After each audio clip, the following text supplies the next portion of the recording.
Локалната власт покажа дека е неспособна да ги исполни предизборните ветувања, кажаа на пресконференција од Виничкиот огранок на ВМРО ДПМНЕ.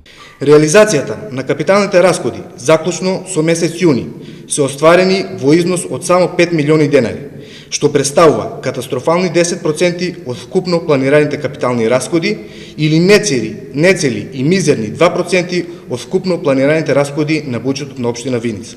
Ниту еден капитален проект од изборната програма на градоначалникот Ивица Димитров не е започнат, а камоли реализиран. Единствена капитална лага им е ветувањето за намалување на цената на водата и другите комунални давачки за 30%. Ги манипулираат граѓаните дека водата ја намалиле за 3% или за неверојатни 0,8 денари.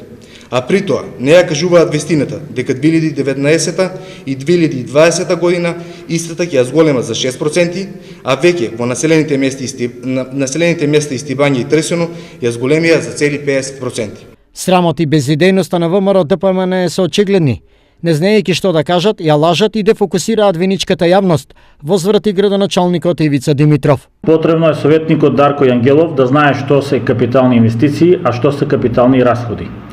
Дали изградбата на спортската сала во основното училиште Славчо Стојменски во висина од 25 милиони денари не е капитална инвестиција?